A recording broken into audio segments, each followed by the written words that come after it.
Before we start the video, a quick disclaimer. If you haven't seen these episodes or Infinity Train at all, what are you doing here, you goofball? First of all, this is gonna be filled with spoilers, and second of all, it's so important right now that you support Infinity Train, especially if you have an HBO Max subscription. Go watch those episodes if you're able to. Alright, disclaimer over, let's get to the video. Guys, after an exciting 3 weeks, the absolute roller coaster that is Infinity Train Season 3 has finally come to a close. I could go on and on about how incredible this was, or how groundbreaking the season was, or that I was completely blown away by the ending, and that it legitimately scarred me, but I don't gotta tell you that. If you've seen this season, especially these last 2 episodes, I'm sure you agree. So I'm gonna go through these last 2 episodes and kind of break down and explain what exactly happened, because I'm literally still processing it. First and foremost, I want to address the elephant in the room. These last 2 episodes, they were dark. Infinity Train does not play around. There are very few cartoons I've seen that are willing to go as far as Infinity Train, and these last 2 episodes really established the fact that this isn't some dumb cartoon for babies. In fact, I am a legal adult, and these episodes still shook me to my core. When I close my eyes, I see the horrors that Owen Dennis and his team created,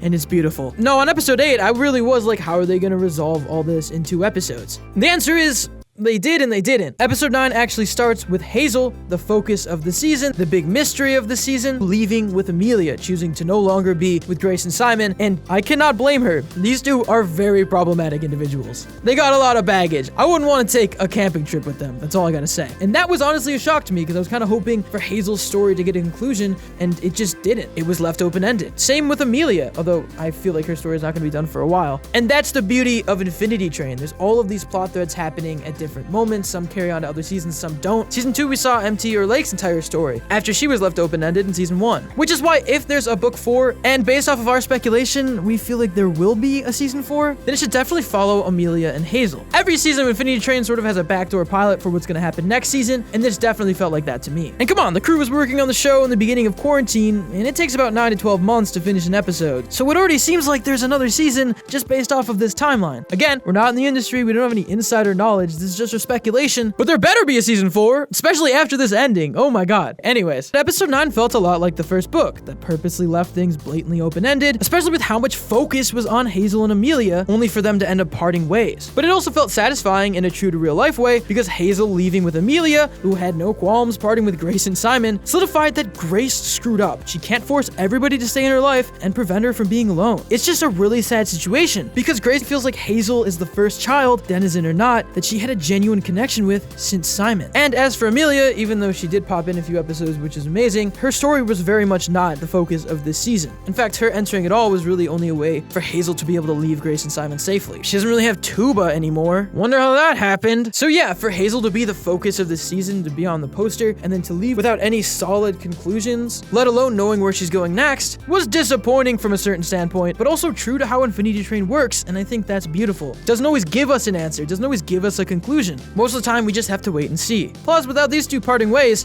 what would season 4 be about? The clock car guy? I hope I never see him ever again. Episode 9 also revealed something that I knew we'd eventually get, that being Grace's backstory. This only happens though because Simon double crosses her and forces her to look at her own tape, which is something you should never do, but this further solidifies the point that Simon is a pure sociopath at this point. He is just 100% evil. He's lost all his empathy, he's just gone cold. We see Grace's backstory, where she seemed to grow up with unloving parents. Feeling neglected, she took up shoplifting, and that's when the train picked her up. Interestingly enough, the train looks completely different than any other train we've seen, which makes it seem like the train will specialize itself for the person. It's still weird that a train appeared inside of a building. I don't think my first reaction would be to walk up to it, but hey, here we are. It would also explain why Tulip's train was just a train. She was just looking for a way to get to her programming camp. We also see what happened with Simon and Samantha. The traumatic moment when Samantha left Simon for dead, basically, to a go home. And although it's definitely traumatic, I'm not gonna lie, guys, his version of events painted a way different picture. Don't get mad at me for thinking a fictional character who murdered countless individuals has an exaggerated backstory, okay? I honestly would just tell him to suck it up. At this point, Simon has completely trapped her in the tape and is forcing her to relive traumatic memories while also appearing in whatever form he wants. I don't know how that technically works, but it's terrifying. At one point, he's really big. Didn't need to see that. You can tell he's not just putting on a facade to intimidate Grace. His balled up fists, slow pacing behind her, and constant stink eye. His plan to overthrow and wheel Grace was made the moment he found out she lied to him to protect Hazel. How they portray being entrapped in your own tape looks absolutely horrifying. It's kind of a psychological nightmare. But Simon did her extra dirty by forcing her to relive the memory of her lying to Simon over and over again. This is beyond Simon being a bad person. This is sociopathic torture. And honestly, it's terrifying. the final shot of her trapped in the tape as he walks away, forcing her to be forever mentally stuck in this terrifying scenario. Simon screwed up a lot this season, but this is definitely the darkest he went so far. But it'll get darker, baby, just you wait. Then episode 10 comes, and no one is safe.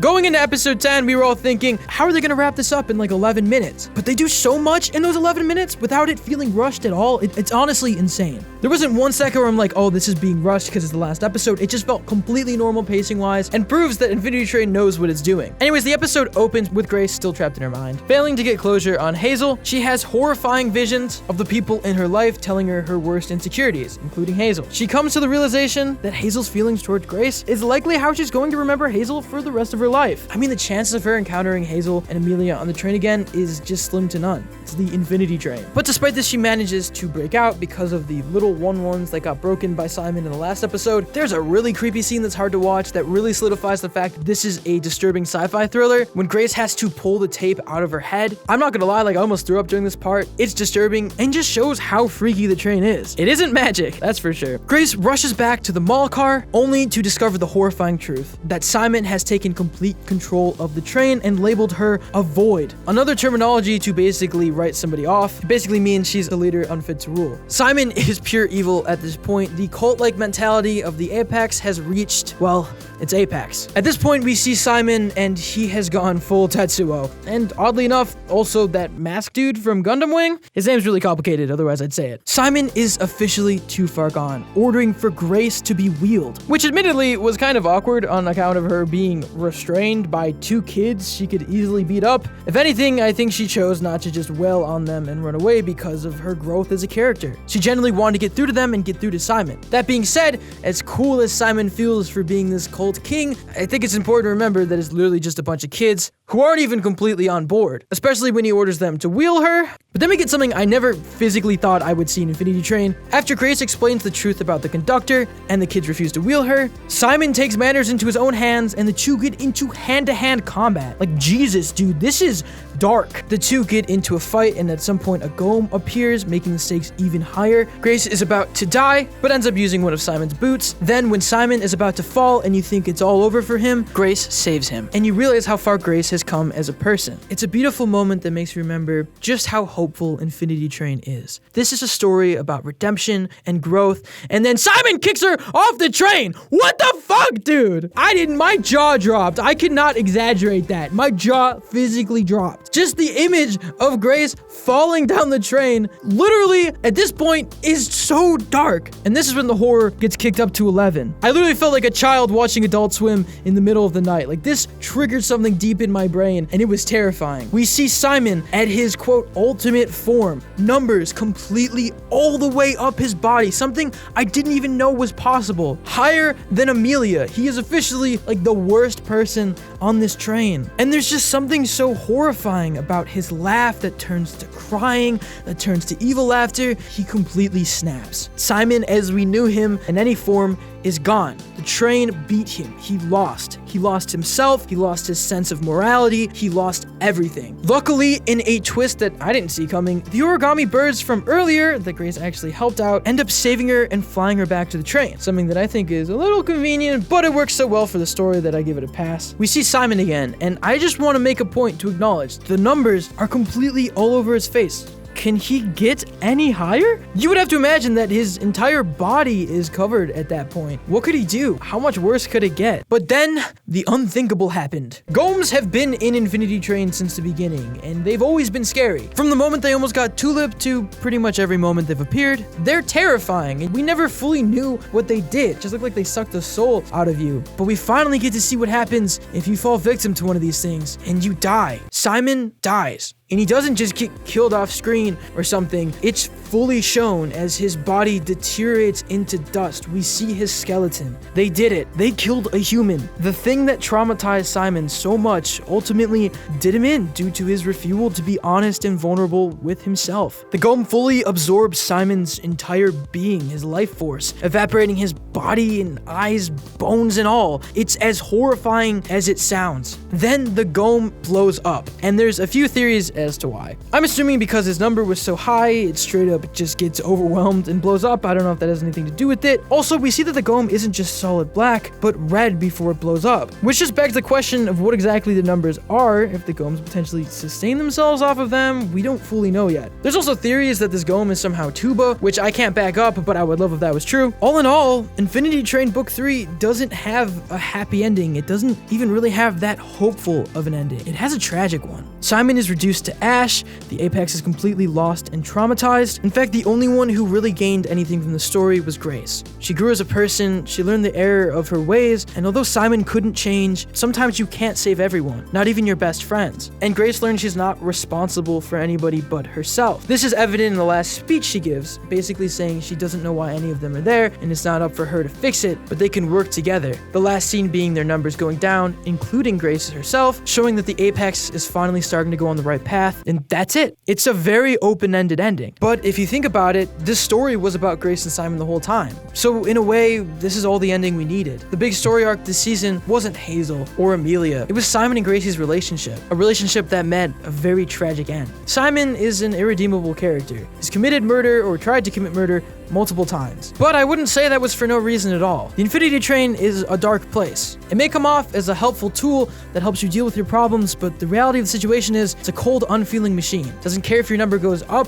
or down. That's all up to you. All it does is provide you the scenarios and gives you the freedom to act however you would. This is just how Simon acted. His path and his choice led him here, and that is the ultimate sobering lesson of season 3. People die on the train. We've now officially seen it with our own eyes. And although Grace is making progress, it didn't end with her going home like other seasons. She still has a lot of work to do before she can fully leave. I also thought that was like one of the coolest parts of this season finale. We don't see anybody leave the train at all. Season 3 already felt unlike any other season, and the ending is the exact same way. As dark as it was, it's absolutely perfect, and only leaves me wanting more. Which is why I hope our theory about season 4 is true. This next season, we could see Hazel explored more, Amelia explored more, and by proxy, the lore of the train explored more. We may never see Grace or the Apex in the forefront again. This might be the end of them being the main characters. And although I know eventually they will all make it off of the train, that might just have to happen off screen. We don't know. But that's not the point. Also, hopefully we see 1-1 again. This is like the first season we didn't see him at all, except on Amelia's belt, which again, I think is just cool. They're changing it up. At the end of the day, the biggest lesson I learned from season 3 is you never know what's going to happen on this train, and the best way to watch the show is to enter every season with zero expectations. But it is officially entered into a league of its own, and if the show continues to go on, I personally cannot wait to see how much darker they get with it. That being said, that's all I have to say about the season 3 finale right now. I'm still digesting it, and I'm sure I'll have more to say about it in the future, but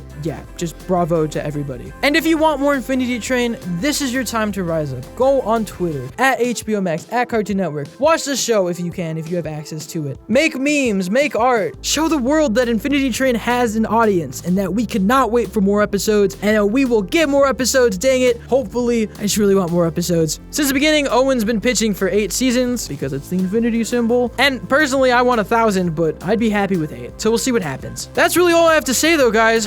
What do you think about this? Were these episodes traumatizing? Are you in agreement that Simon definitely watches anime? Let us know in those comments down below. Tweet to us Roundtable Vids or me at @StretcherNemo. As always, if you enjoyed the video, make sure to like, share it, and subscribe to the Roundtable for more incredible cartoon content. I'm Nemo, this is Infinity Train Breakdown, and I will see you next time. Peace.